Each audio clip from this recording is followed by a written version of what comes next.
I don't know if Marvin Harrison Jr. needs to be ahead of A.J. Brown or CeeDee Lamb.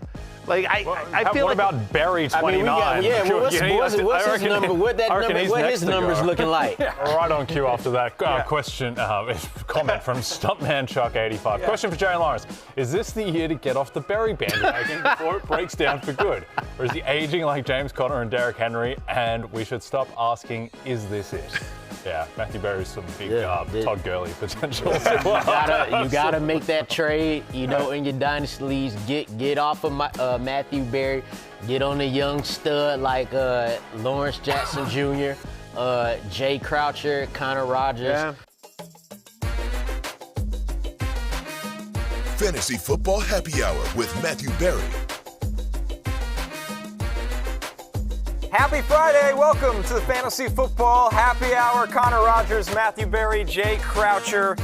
That's right. What a Friday it is. Boy, did our show call start with a bang. Unbelievable. Yeah, just a lot going on this morning. Are you trying to discover the fountain of youth with all the ice in this drink? What's going on here? It's like a slushie. I talk a lot on the show. Someone has to carry you two, What? Jack holes. There we go.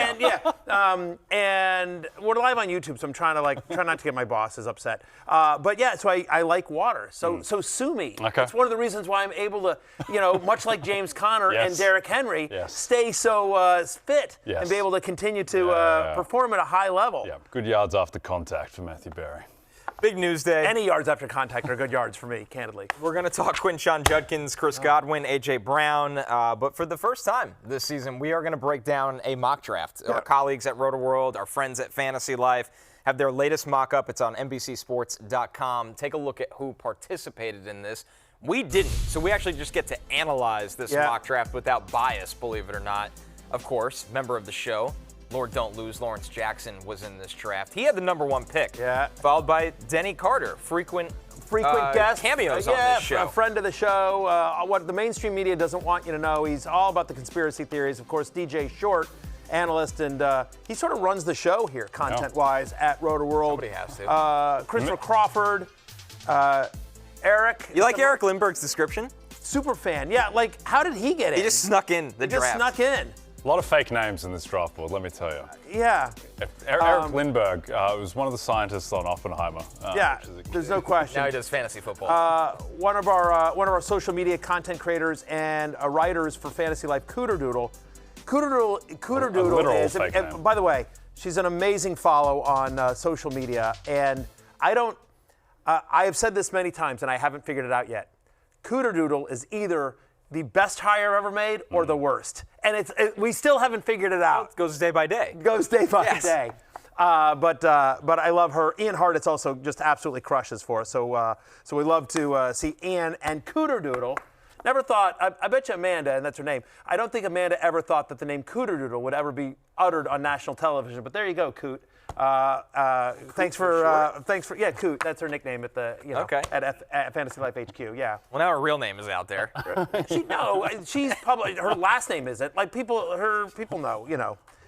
She's not precious about that. So this was a full PPR snake draft. Let's take a look at round one because we had a surprise at number one. Nothing egregious or anything, but when Lawrence is making the number one overall pick, he goes by not consensus. He goes by what he believes. And he took Jahmyr Gibbs, number one overall, Matthew. Yeah, you know what? What's surprising to me, just specific to Lawrence real quickly, is that, that he didn't take Kyle Pitts or Bijan or Anthony Richardson, all of his guys. But in all seriousness, Donovan Peoples-Jones? But he is a Falcons fan. So the fact that he did not take Bijan Robinson, who is a legit consideration at one, versus Jahmyr Gibbs. I will say this, having done a number of drafts with Lawrence, he is truly a get-your-guys kind of guy. He doesn't care about ADP. Right. And I don't think there's any argument. Like I don't have Jahmyr Gibbs at number one, but I also don't hate it. Like, there's no him being the number one player in fantasy football is certainly within the range of outcomes. He's played 32 NFL games in his career. He has 31 touchdowns. He was awesome down the stretch last year. You expect them to use him more. He was happy and excited at the Hall of Fame game when I talked to him before the game. Like, I was on the field and I was like, hey, how are we feeling about this year? He's like, I'm excited. Like, So was his quarterback. His quarterback was, when I talked to Goff, he's like, yeah, we've got a few more, red zone looks for Gibbs as well. Montgomery's still going to be involved, but it's such an explosive offense, such a good offensive line, and he's such a special talent. I don't hate the pick. Yeah, better than Lawrence's previous number 1 picks that we've been around for drafts, certainly, pushing the Anthony Richardson agenda. But no, look, I don't mind like taking the guy that you want at number 1 when he's in that range of guys, and you're not going to get Jahmyr Gibbs on the way back, so he wants to get Jahmyr Gibbs. I just think that the thing with Jahmyr Gibbs is like, where do we set the over-under for how many carries per game Dave Montgomery's going to get? Because if it's like 8.5, sure. But if it's 13.5, then he's probably not going to be the number 1 guy. Right. Although the counter to that is, how many touches does Jahmyr Gibbs need? Right. Like, he's not a guy whose game is based on volume the way some other players are, Connor. No, he is so effective in the pass game that also gives you a giant boost out of the gate. And he's one of the reason why he warrants going number 1, in my opinion. If I wanted to go running back with the number 1 overall pick, this is probably the direction I would go, and I would highly consider that. I'd gone Bijan. Right, but, one of the two. But, yeah. I like the But correction, by the way. Bijan. Bijan. It's really settling in. Yes, it is. Yeah, I have Bijan at 1. I have Gibbs at 2. So obviously, like, I'm pro Gibbs this year. Yeah, no, I don't think this is crazy at all because he's explosive talent. I'm fine with the volume. I'm not really worried about David Montgomery at this stage. I just think Gibbs is so effective with the touches he The only gets. thing with Montgomery is they gave him an extension, and he's going to be around for a while. And I think he's just a big part of this offense. They have a brutal schedule as well. They won 15 games last year. They're probably not going to do that again. I get it with Gibbs. Like, I get that he's clearly a top 3 running back. Yeah. It's just that I'd be more partial to Bijan at number No 1. running back had more weeks as a top 12 running back, i.e. an RB1. No running back had more weeks as a top 12 running back last year than Jahmyr Gibbs. He had 11 different weeks where he was an RB1 for the week, and a lot of that was with David Montgomery in the lineup. So, I mean, obviously the last couple of weeks down the stretch, but he was the only player in the NFL last year. I gave this stat out on Football Night in America, but he was the only player in the NFL last year to have at least 70 yards every single game of the season last year, right? And so, I don't know, 10 different games with 18 or more fantasy points, tied for most among running backs. Again, I have Jamar Chase at number 1. If I'd gone running back at number 1, I'm taking Bijan Robinson. But having been in a lot of drafts and seen a lot of crazy picks from Lawrence, this one I don't hate at all. I got no issue with this. And to your point, Jay, I'll just say this very quickly. I get that question a lot. I've got pick 4, but I really love Puka. Or is this too early for this guy? Right? Hey, Matthew, you've got Gibbs at 4. Is it too early for me to take Gibbs at 1 overall? And the answer is like, no. Yeah. Like, he's never coming back around to you. So if you want Jahmyr Gibbs this year, that's where you got to take him. And, like, I don't know how Lawrence would win, if Lawrence wins or loses this league, but he's not going to lose this league because Jahmyr Gibbs is his first running back. You know what I mean? Like, so take your guys. Like, I'm a big believer in this. We got a comment from Juan Vertiz. I don't like taking running back with my first pick because they are more likely to get injured than other positions, and it can sink your season.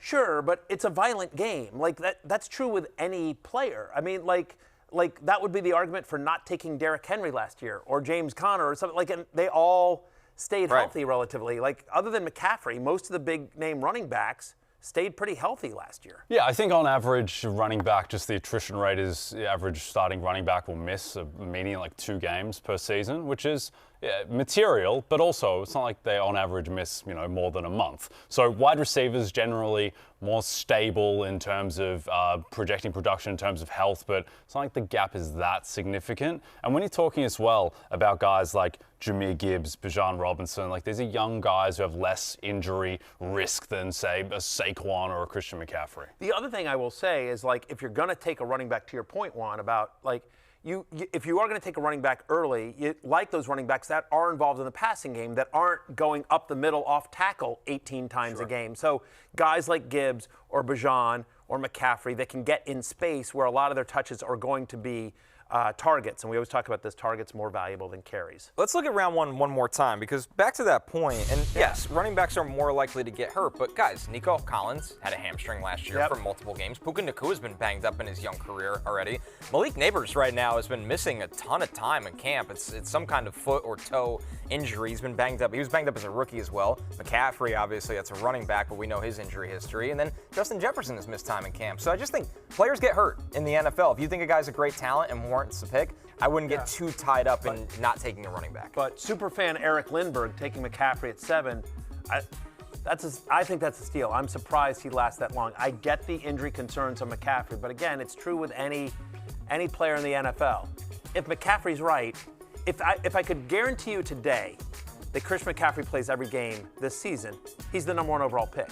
Yeah, I would take McCaffrey 3. That's where I have him. Bijan and Ja'Marr Chase. I just think that you guys are not afraid of the injury risk at his, not necessarily age, but the career touches.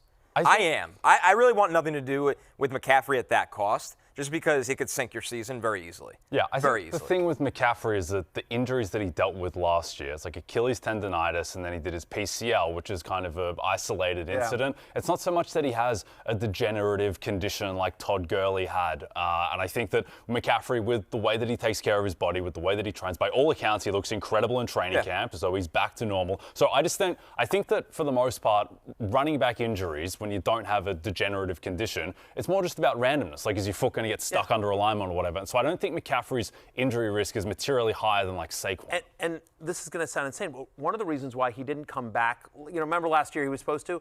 And so again, talking to a team source, the same one that said, oh, by the way, don't be surprised if Jordan Maiden gets traded, and then he did. That was, my some of the things for my combine. Asked him about McCaffrey, and he said one of the issues last year was actually McCaffrey tried too hard to come back. He actually did too much. He was so desperate to come back and pushed it too hard that it actually sort of set him back a little bit. And so you sort of love that, wish it hadn't happened, but you do love that attitude. And so obviously he's gotten on the right schedule. He's gotten the right people around him, and they are fully confident. Like, the 49ers have Super Bowl aspirations, and if you have Super Bowl aspirations and you're worried at all about McCaffrey's health, you don't trade Jordan Mason, who's been so much better than any other of the backups that they've had. Yeah, and also, I know there's some speculation, maybe they'll manage McCaffrey a little bit off of the injuries. And when does that ever happen? When does superstar running backs get managed? They just run them into the ground until they break or they don't break. What was Kyle Shanahan? Game's on the line. Oh, McCaffrey, sorry, you're due to sit out for this series. No, you're just going to play him. Yeah. He's just going to get a lot of touches, particularly early in the season, where it's there's not, with Brandon Ayuk being out, with not much depth at running back in terms of guys that you feel super confident about. I think he's just going to get the work. But by the way, and throw that. Can you throw Steven, throw the first round up on the screen here real quickly. I just want to tell you something. To your point about, there's always risk. I could pick apart every single one of these picks just very quickly. We talked about Gibbs with Montgomery. We love Ja'Marr Chase, but you know what? #1 wide receiver, shout out to Mike Clay, who pointed this out. #1 wide receivers have had trouble repeating, right? Jefferson's got a rookie quarterback. We don't know what that looks like. Bijan Robinson, again, suddenly Tyler Algier is going to wind up with 1,000 yards, right? And, we don't know what this offense looks like in full season with Penix.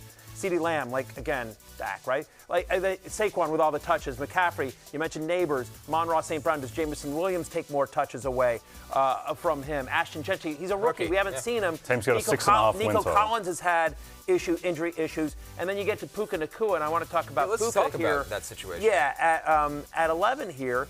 Because with Puka, not only has he been injured, but now you're dealing with Stafford. And if I told you that, oh, by the way, Jimmy Garoppolo is going to play 6 games this year, I'm making up a number.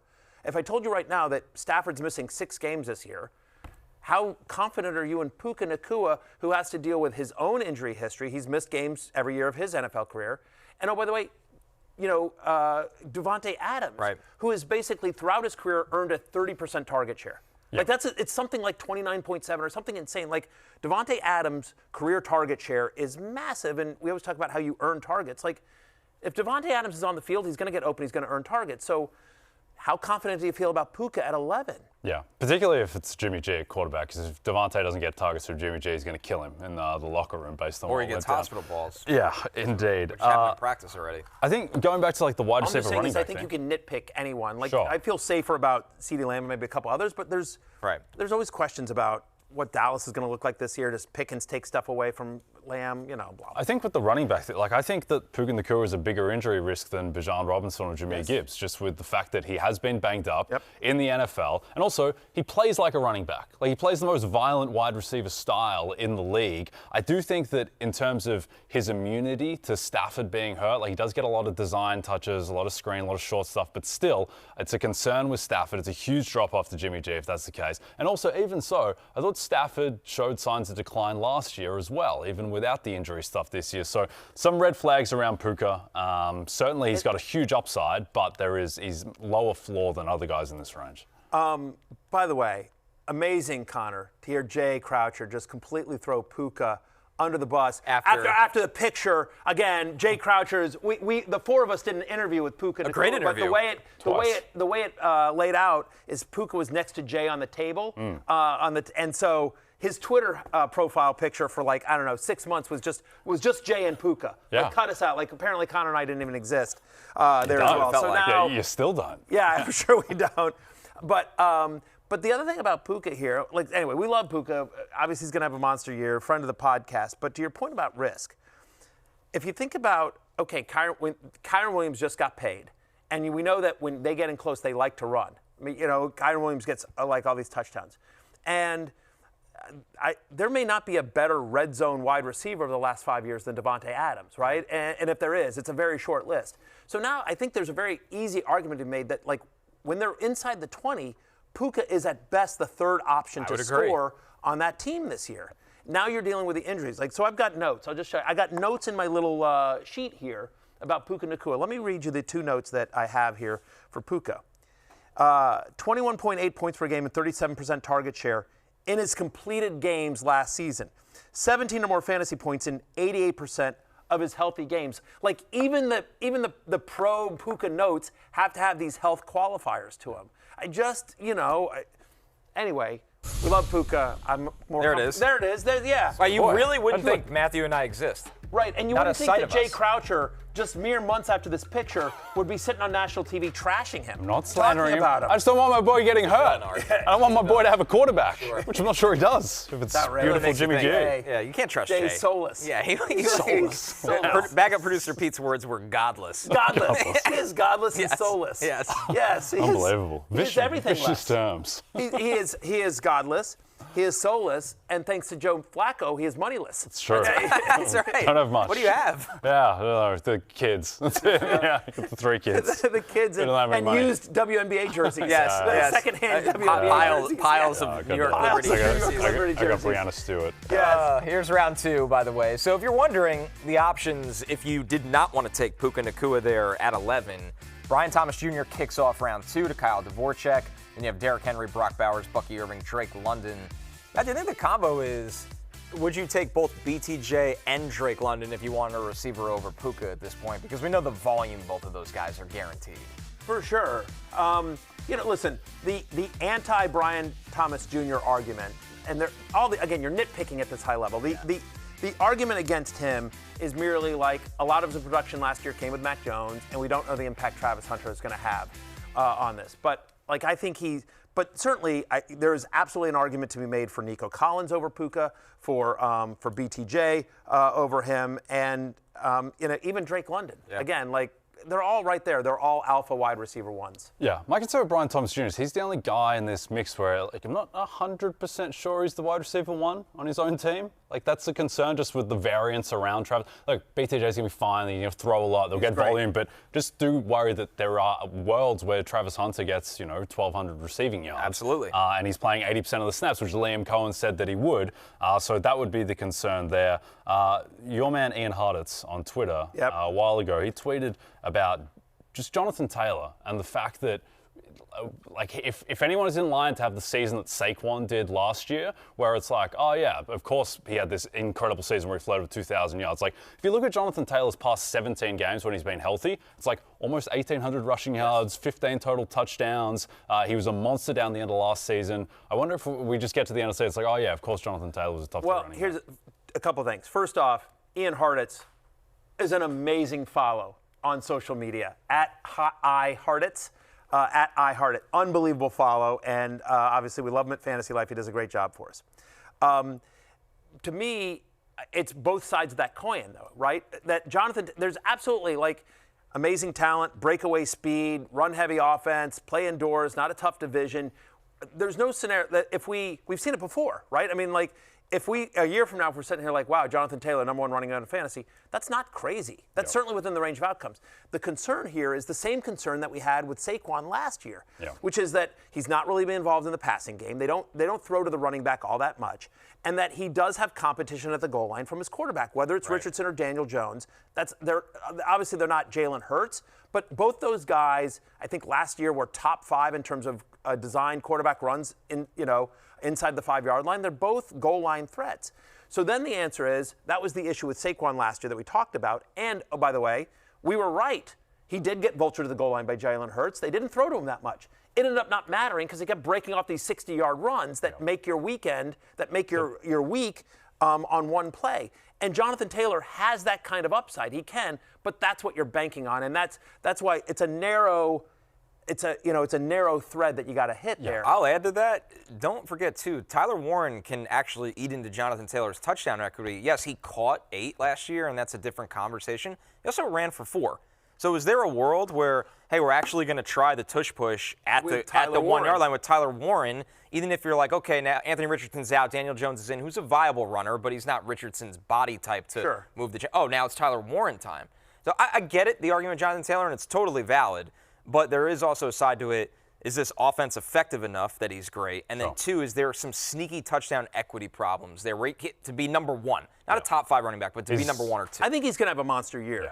Yeah. And it's certainly within the range of outcomes. But it could also be we could look up and he's just like, he's running back 12 or, 13. He's also, he has dealt with injuries the past 3 years. And it's not like there's a single one, but it's like all these little things like, ankle, broke his thumb, like just a lot of random stuff, which you don't love. I do think that like a big kind of push-pull with these elite running backs who have running quarterbacks is that, they get touchdowns stolen from them, but like who were the 2 best running backs in football last year? Saquon Barkley and Derrick Henry. Their quarterbacks both run. That's fair. I think it is so valuable to have a guy who can run to drag a man out of the box.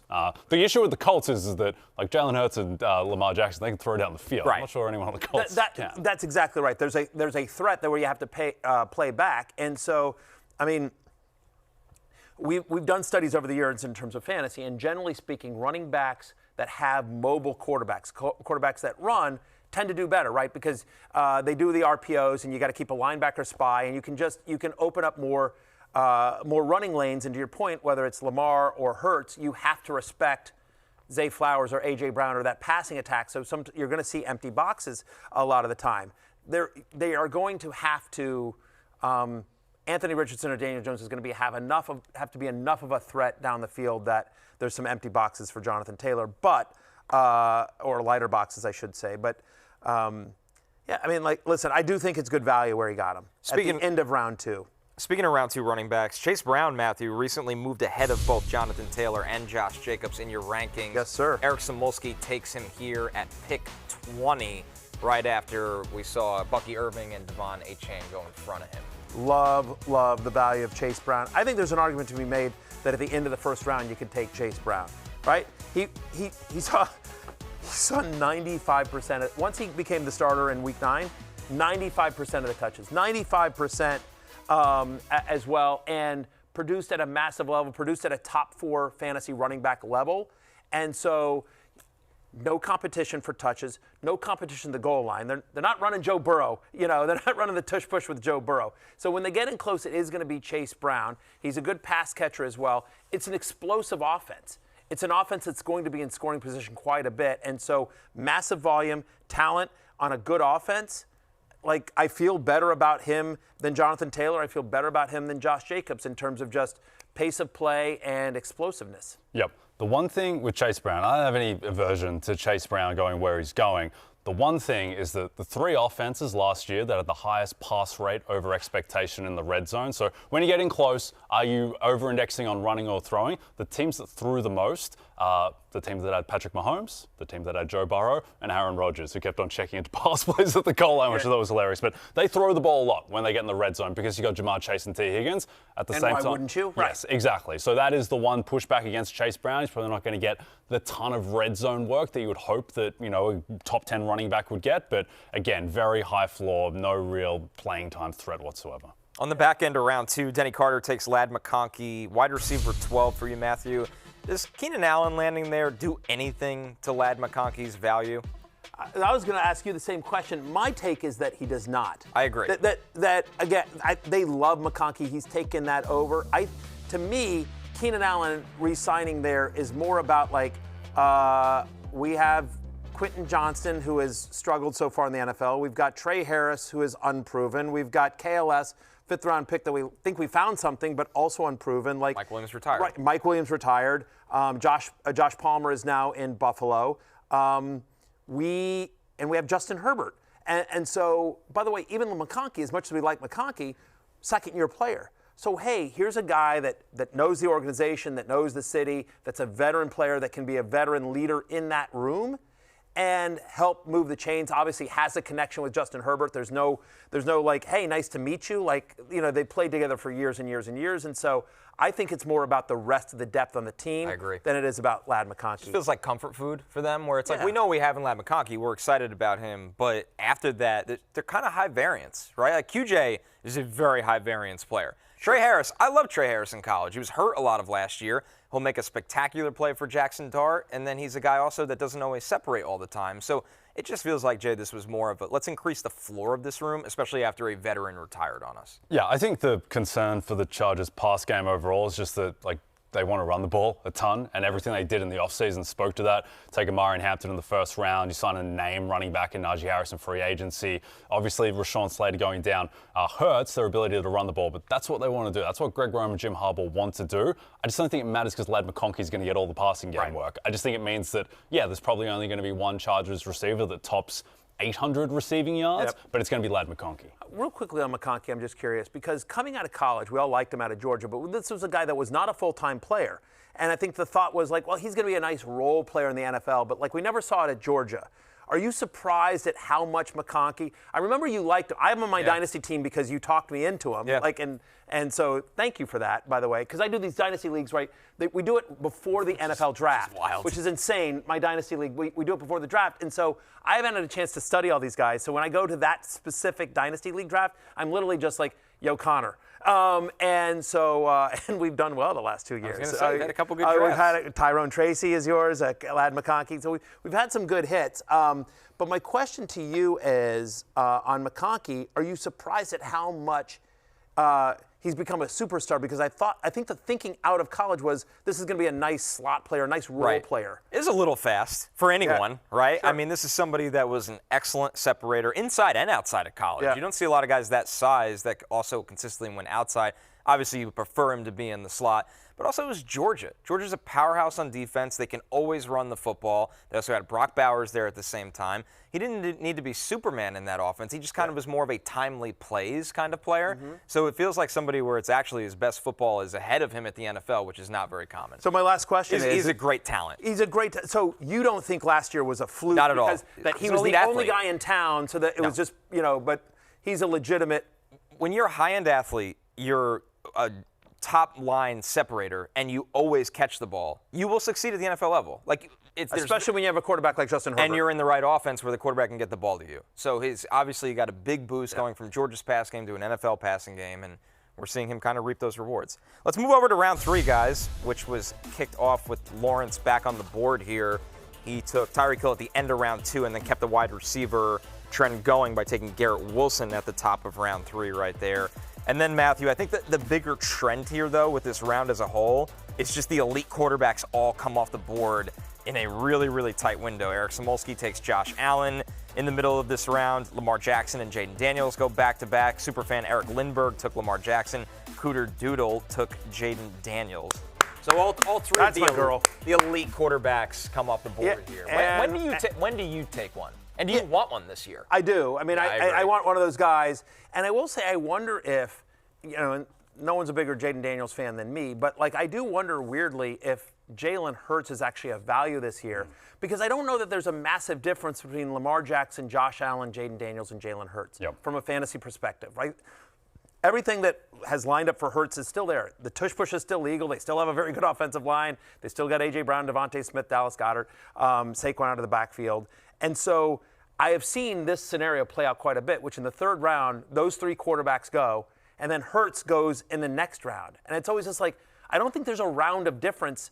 I have Hurts 4th. I mean, I have ranked my quarterbacks the way they got drafted here, which is Allen, Jackson, Jayden, and then Hurts. But, I don't think there's a round of difference between those 4 guys. And so the fact that you can get Jalen Hurts a round later is, I think, really interesting. I literally I'm in a slow draft right now where I took Hurts in the second round, but it's a super flex. It's a 12-team super flex. And the fact that That's actually surprising that he's Yes. not a first-round pick Correct. in that Superflex. Yeah, it's a weird league where you play a lot. But anyway, it doesn't matter. The fact is that I've consistently seen Hurts go basically a round later than those top 3 guys, and I'm not convinced that's correct. We got a comment here from Michael who says, reaching for me is before 7th to 8th round. Quarterback pick in round 3 is bonkers to me, but I'm on the fence this year. I figured about round 3 is where I'll have to reach if I want a top 5 guy.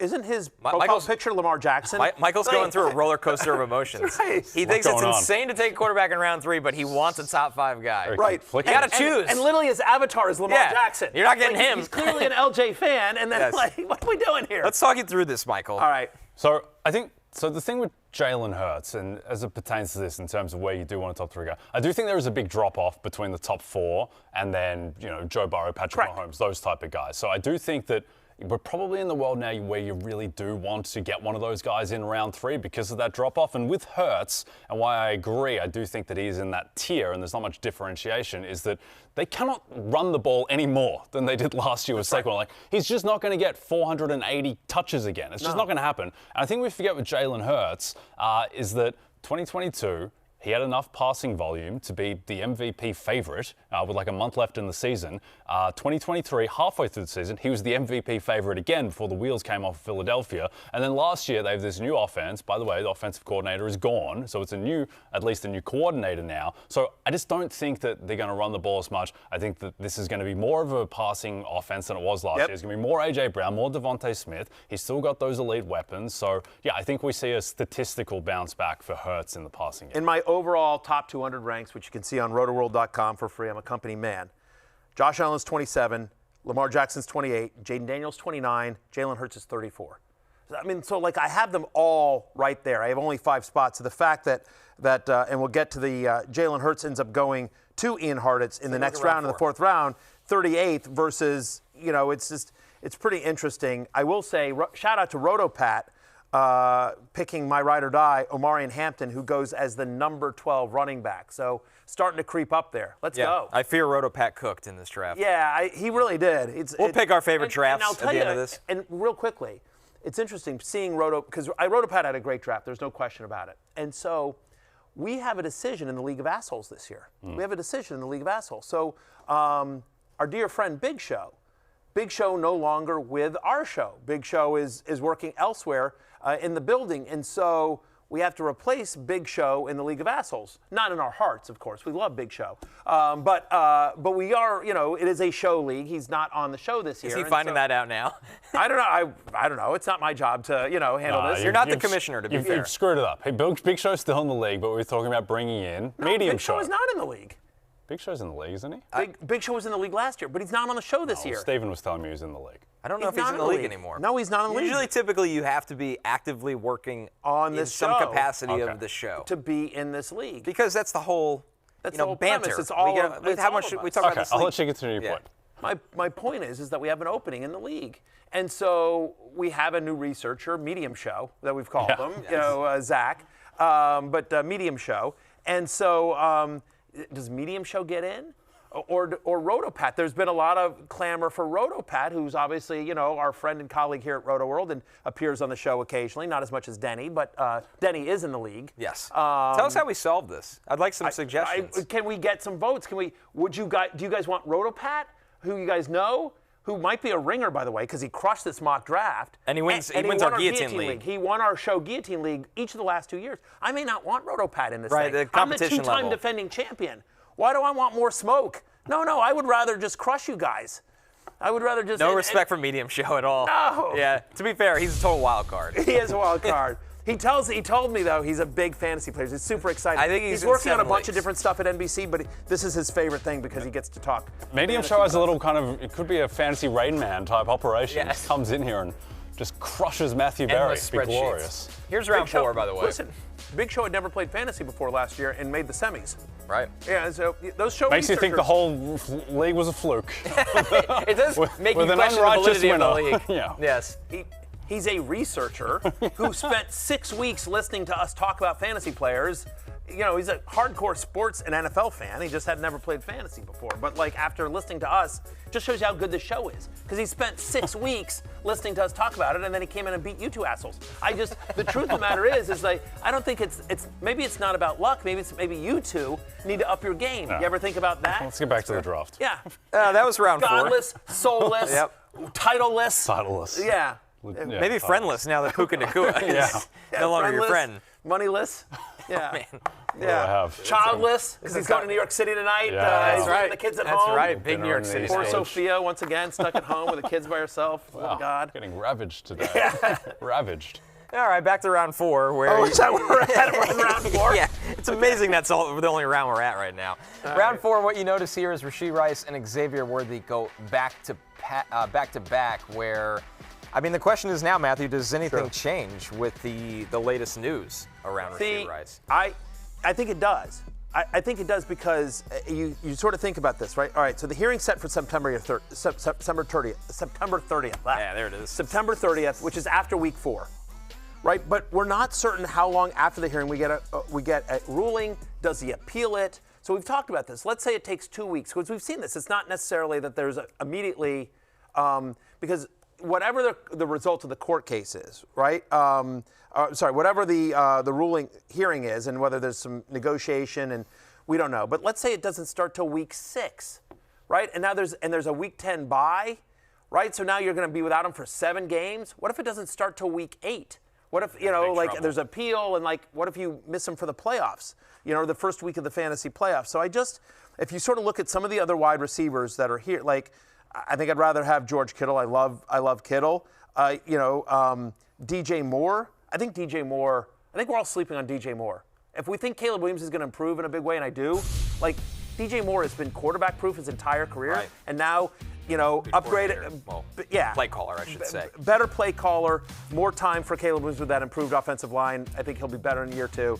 So, I think I'd rather Kenneth Walker. I'd rather Alvin Kamara here with some of these other, some of the guys here. I like this comment from Jackson Kendrick. Round 4 is what's going to decide who wins and who loses, boom or bust territory. Yeah. If you look at the names here, that's spot-on analysis. There's so much high, besides George Kittle, which maybe injuries would include this, it's really high-variance players from start to finish. Yeah, for sure. Jameson Williams could explode this year again. Jared Goff, when I asked Jared Goff, give me a sleeper, he was just like, Jameson is killing it. Just killing it. I mean, Jared Goff. My friend Jared Goff, my buddy JG. What do they call him? JG. JG. JG. I call him JG. Oh, no one else does. No. Only his friends. Yes. Might only be me. Yeah, literally. And I'm not convinced we're friends, but he was nice to me when I approached I'm convinced you're not. Might be right. I have to go the other Might way. be right. But yeah, there's definitely some high variance players here. Ken Walker. Ken Walker could be a monster, but Ken Walker could also miss half the season. Like he does most of Like the he time? does. Yeah. James Cook, we've talked about this. Is he closer to the 16 rushing touchdown guy that he was last year, or closer to the 2 touchdowns that he had the year before that? Does he get more involved in the passing game? He just got paid. That's helpful. So there's a lot of, and Xavier Worthy, in some ways, we like Xavier Worthy, but in some ways, depending on how long the Rice suspension is and when it misses, impacts Worthy's fantasy value for sure. Also, I know there's some skepticism around taking Joe Burrow as the 5th guy because he doesn't run and he's been hurt before. I have no skepticism about Joe Burrow. I think he's going to be the exact same deal as last year. Defense is still bad. They didn't upgrade at all. It's going to be a bad defense. He's going to have, on average, T. Higgins healthier as well, who missed time last year. I think Joe Burrow is just going to be 4,500 passing yards, 45 passing touchdowns, and just the same deal as last year. Proud fantasy life investor, Joe Burrow. Let's close this out by looking at round 5 here, where Lawrence is back on the board to kick things off. He goes with Isaiah Pacheco, and then you do That strikes me as early for Pacheco. a little bit, yeah. But I mean, I just feel like Connor, looking at some of the other running backs here, Connor, Hubbard, feels safer to me. TreVeyon Henderson, even. RJ Harvey, as much as I love Cooter, that's a little early for RJ Harvey, Coot. I got to be honest with you. Oh, wow. Yeah. For me, a dejected father.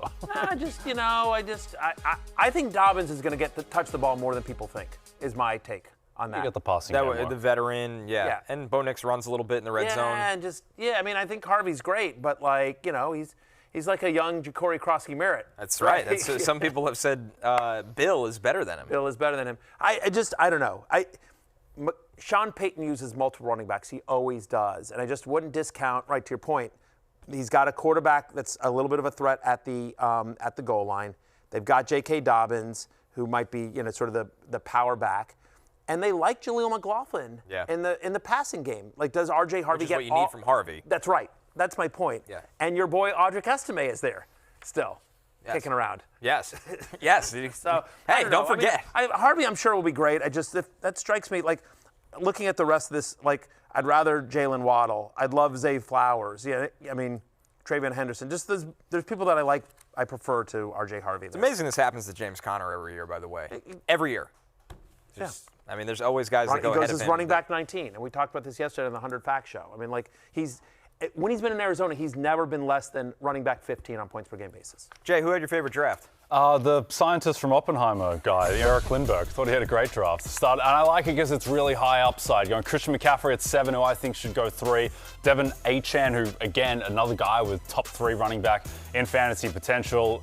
Also really like the picks of Tetairoa McMillan at 55, Tony Pollard at 66. I think T-Mac is going to be, he's a wide receiver 1 for a competent quarterback. And Tony Pollard, I think, is going to get a ton of work in that Titans offense behind an improved offensive line. It was Rotopat for me, who's making a charge to enter the League of Assholes. Amon-Ra St. Brown, Bucky Irving, Amari Hampton. I really like that star. It's just a lot to like there from a volume perspective. And you got Travis Hunter later on. The value of the Travis Hunter selection. Unbelievable. I mean, Evan Ingram and Rashid Shaheed, dart throw. I like Josh Palmer as one of my favorite late-round dart throws. Brenton Strange is one of my favorite kind of late-round tight ends Really as well. good. Really, really good. Rotopat did a really, really nice job. TreVeyon Henderson is he really did this is a really well-done draft. How Well about done, you, Matthew?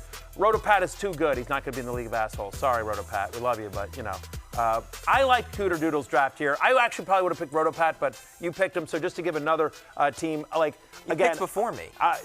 Stop with you're making stuff up now. Malik Neighbors, obviously love the start here with Malik Neighbors and Drake London going back-to-back with wide receivers. Really, really strong. I think both, easily number 1 wide receivers, easily could be top 5. Obviously, I have faith in 5, Jayden Daniels. Kittle very easily could be the number 1 tight end in fantasy. We've talked about that quite a bit. A little early for me on Harvey, but again, because she blew off running back until the 5th round, she has to be a little I like Montgomery and Jordan Mason. I think Jordan Mason takes over that backfield. So, your boy Najee Harris there at 113. But just some late round picks. I think, Torrey Horton is really interesting. I like Drake May. Some nice, trade bait there as well. Shakir is a good value in round 8. So yeah, give me Cooter Doodle's team.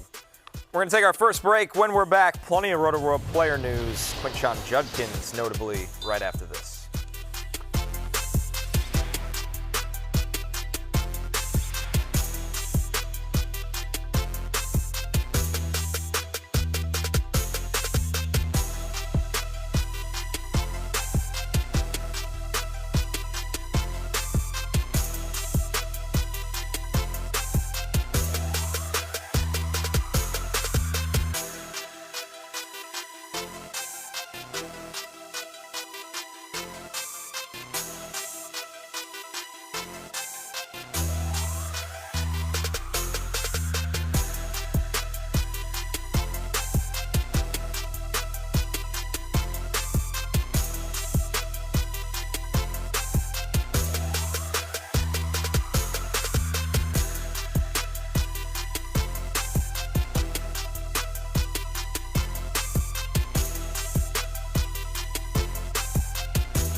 Draft order season, the Blue Jays, unbelievable way to do this. They essentially dropped parachutes off the top of the Rogers Center. This is great. Closest, I guess, to the bucket, essentially gets the pick. first pick, So they have like the action figure parachutes. That's pretty damn that close. was pretty damn good. Yeah. This is it. I mean, if you have the means to do this, Yes. the resources to do this, I highly recommend this option. I don't know, but awesome job by the Blue I mean, you Jays. don't need a baseball stadium. Go to the top of a building or something like that, or just somewhere high up. Whatever. Go. By the way, here's Drake May. These guys. This is on TikTok. Drake May came by and they were holding a sign with all the names of their fantasy league, and so they asked him to pick his draft order. Just write down 1 through 10 or whatever it is randomly, and so he did it. He sat there and just picked their draft order. So that's good for Drake May. Good for those guys. Really clever. We had Drake May make our draft order at training camp. You see it right there. Awesome. Apparently Antonio has pick 7. So well done there. We need help deciding our draft order. Join the conversation live and tell us what we should do. Tune in daily to the NFL on NBC YouTube channel, of course at noon Eastern, for our live stream of Fantasy Football Happy Hour.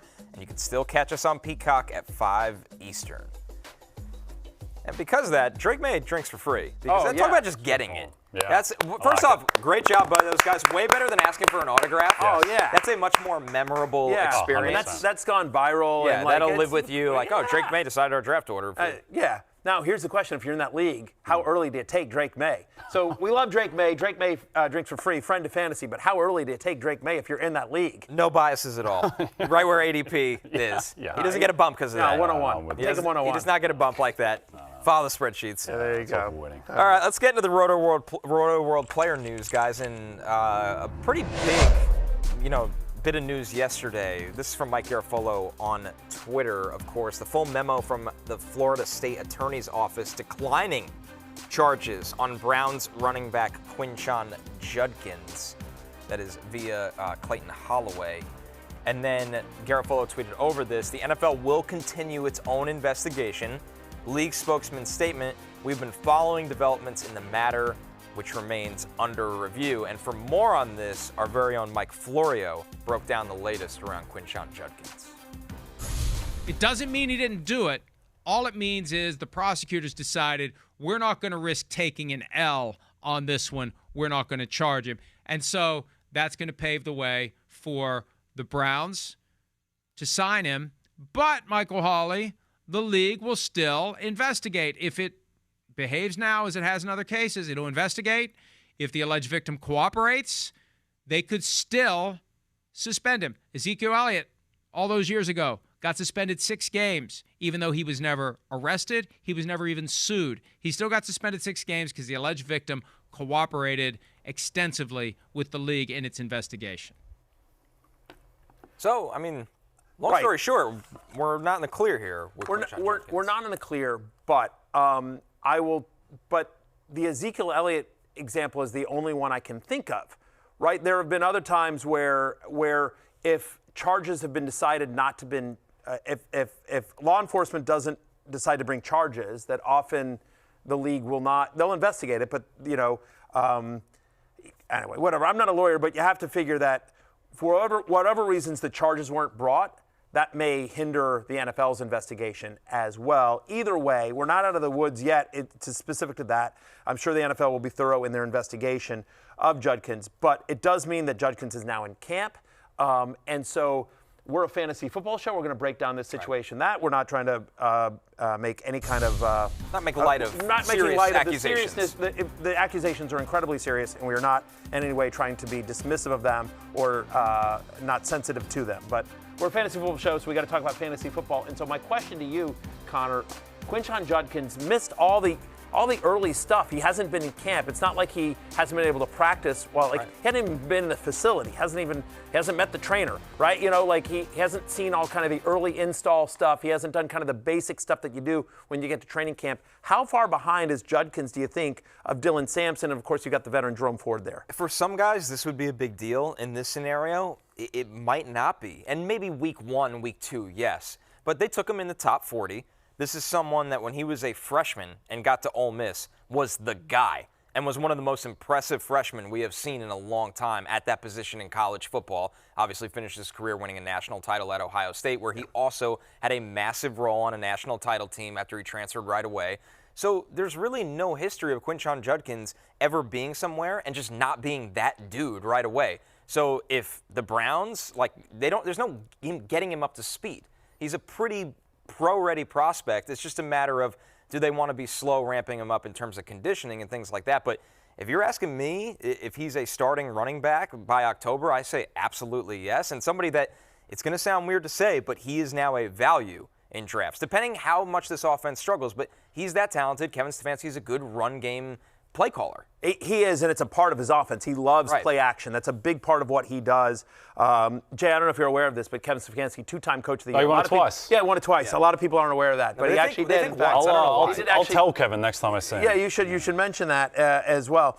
But what I will tell you, and thank him for, because his coaching was what allowed Joe Flacco to be comeback player of the year. I currently have Judkins at running back 35, 104 overall. Sounds about right. And I have Sampson at running back 40, 133 overall. So in essence, I have Sampson about 2 rounds behind Judkins. Jerome Ford, running back 52, 163 overall. If they thought Jerome Ford's going to be a change of pace guy, but this offense is going to be Judkins and Sampson.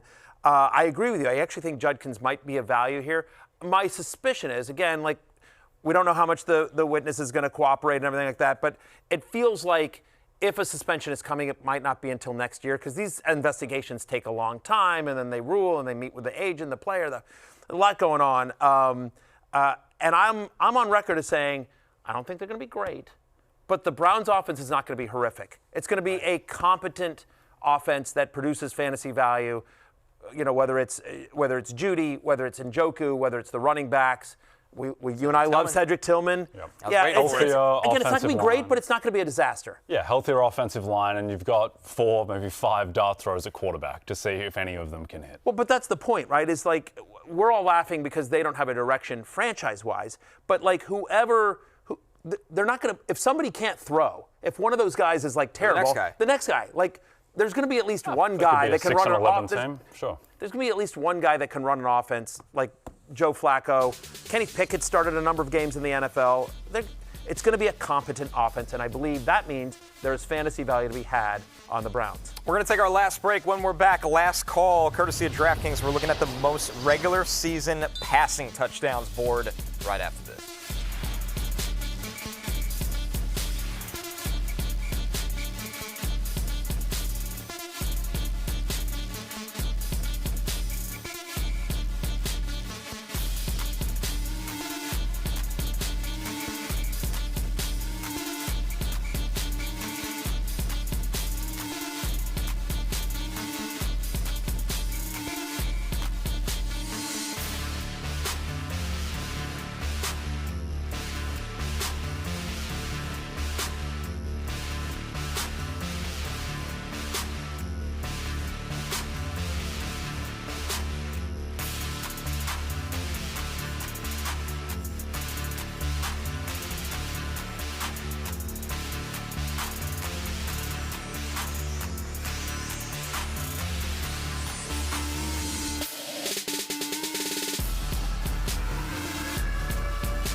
DraftKings Sportsbook is an official sports betting partner of the NFL, and new customers can bet $5 and get $200 in bonus bets instantly and $200 off NFL Sunday Ticket from YouTube TV. Just download the Sportsbook app and use promo code FFHH when you sign up. DraftKings Sportsbook. The crowd is yours! It's time for last call. Here's the odds board for most regular season passing touchdowns. Jay, any sleeper here, or sometimes it's just smart to go with the chalk? Sometimes it is smart to go with the chalk. If I was going to take a long shot, it'd probably be Jordan Love at 20-1. But I'm going to take Joe Burrow as the chalk pick, plus 550. He had 43 touchdowns last year, led the league. And also, he got unlucky with his red zone throwing last year. So he could have had even 2 to 3 more touchdowns if that normalizes. So I'll take Joe Burrow plus 550. I'll take Patrick Mahomes 12-1 because he's done it twice before. Sure. Right? Now, if the odds were not as good as this, and obviously you stay away, but 12-1 for a guy that's already done this twice, I think that passing offense is due for a really big rebound this year. How about Lamar Jackson at 10-1, right? He led the NFL in touchdown rate twice, right? 2019, 2024. Had 41 passing touchdowns last year. Only Burrow had more. And maybe if Mark Andrews catches a few more, maybe he gets over there. Again, they were going to pass more because you've already put Derrick Henry in the grave. Oh, wow. Zach came in just to talk about this whole followers name situation. It's not even up to date. We're the slot merchants. Come on now. That's right. Oh, boy, that's strong. That's good. That's That might be the best strong. one, yeah. That's actually good. We'll think about that one. Thank you, Zach. You saved the closing weekend. Time. You don't have to go home, but you can't stay here. For Jay and Connor, I'm Matthew. We're back on Monday. Have a great weekend. We love you. Peace out.